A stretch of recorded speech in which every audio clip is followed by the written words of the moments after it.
There's a base of $8,000 for a single ticket, and finding several together is very complicated. That quote really jumped out at me because it just perfectly captures the absolute frenzy surrounding this historic event.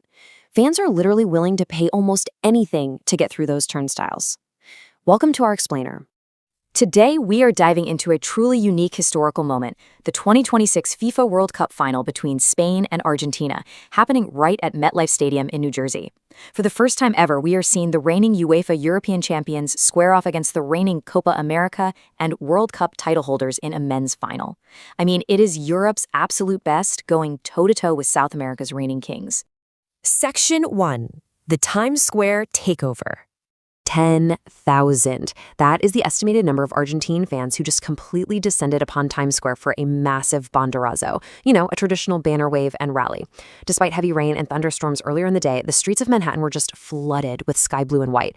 They essentially took one of the busiest intersections on the entire planet and turned it into a local home game, complete with drums, chants, and just absolute euphoria. And honestly, this brilliantly illustrates the intense passion we're dealing with here. Reporters on the ground were talking to fans who openly admitted they don't even have tickets to the match. We're talking about people driving 9 hours straight from Ohio. We're talking about fans who literally canceled their European vacations midway through just because Argentina beat England in the semifinal and they hopped on a flight straight to New York instead. Some are just hoping to watch the game on a big screen outside Rockefeller Center. This isn't just a football match. To these fans, it's a pilgrimage. Section 2. A Clash of Styles. Okay, let's dive into this matchup, because on one side, we've got Spain, the European champions built on this incredibly unbreakable defensive structure and phenomenal possession play. On the flip side, we have Argentina, the defending world champions bringing a relentless, unstoppable offensive firepower. It is the classic unstoppable force meeting the immovable object. And to really understand the sheer historical dominance at play here, you have to look at Argentina's trajectory under manager Lionel Scaloni. Copa America champions in 2021, World Cup champions in 2022, Copa America champions again in 2024, and now here they are in the 2026 World Cup final. They stand just one single victory away from an unprecedented 4 consecutive major international titles. Just wrap your head around that for a second. Section 3. Football by the Numbers. Let's look at the stats, because Spain arrives at this final riding a mind-boggling 37-match unbeaten streak in international play. That's a joint record in men's football. Their goalkeeper, Unai Simon, has logged a record 6 clean sheets in this tournament alone.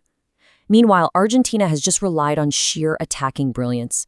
They lead the entire tournament in scoring with a massive 19 goals, and they've scored at least 2 goals in 13 consecutive World Cup games, which, by the way, is a record in itself. Now, to put Spain's suffocating defense into perspective, their expected goals allowed is a staggering 0.31 per match in this tournament. 0.31. They are practically giving their opponents 0 high-quality chances to score. But what actually surprised me most in the data is the player leading the entire World Cup in completed dribbles. It's teenage superstar Lamine Yamal, with 30.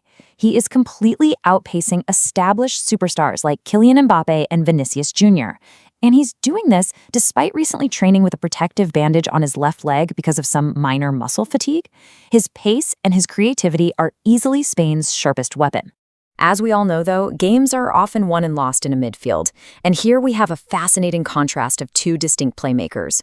For Spain, Rodri is the ultimate metronome. He has completed an astonishing 648 passes this tournament, breaking his own record from 2022. He dictates the entire tempo. For Argentina, Lionel Messi remains the ultimate creator. He has 4 assists this campaign, extending his own ridiculous record of assisting in 6 different World Cup editions. Rodri brings absolute control, Messi brings pure magic. Section 4. Scaloni's Tactical Dilemma. So, the crucial puzzle for Argentina's manager, Lionel Scaloni, is figuring out how to disrupt that dominant Spanish midfield. The tactical data suggests he's weighing 2 major changes.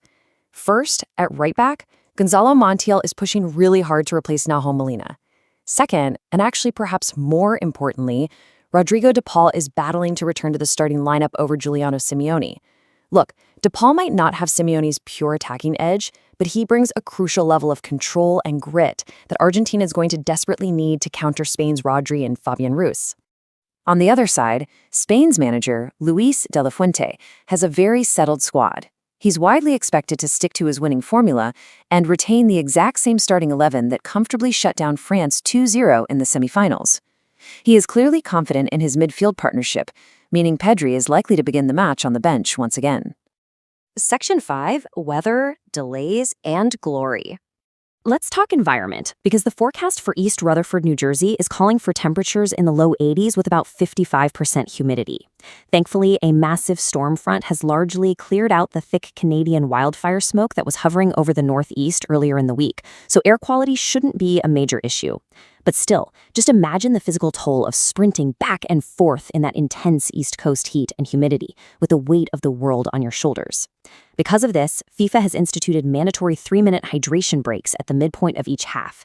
These little pauses are going to give managers a really vital window to tweak tactics mid-game. But there is a lingering threat of severe thunderstorms in the area. And that brings us to the FIFA Lightning Protocol. If lightning is detected within an 8-mile radius of the open-air MetLife Stadium, play is immediately suspended. A mandatory 30-minute countdown begins. And crucially, that clock resets with every single new lightning strike. In previous rounds of this tournament, we have literally seen matches delayed for over 2 hours because of this. If a storm rolls in, this final could become a grueling test of the players' mental fortitude as they just wait it out in the locker rooms. But waiting at the end of all those tactics, all the weather delays, and all the breathless anticipation is the ultimate prize. Continuing a tradition that started back in 2010, the FIFA World Cup trophy will be brought onto the pitch prior to kickoff in a bespoke, hand-painted Louis Vuitton trunk, presented by a FIFA legend. It's a moment of pure luxury and heritage, basically reminding everyone in the stadium exactly what is at stake. So, it all comes down to this. 10,000 Argentinian fans turning New York into a home game, a Spanish squad boasting historic defensive metrics, 2 managers locked in a tactical chess match amidst unpredictable East Coast weather. So what do you think? Will Spain's unbreakable wall hold firm to reclaim the world crown, or will Messi and Argentina's unstoppable attack cement a truly unprecedented golden era in football history? The stage is absolutely set. Thanks for joining me to unpack all of this in today's explainer, and definitely enjoy the final.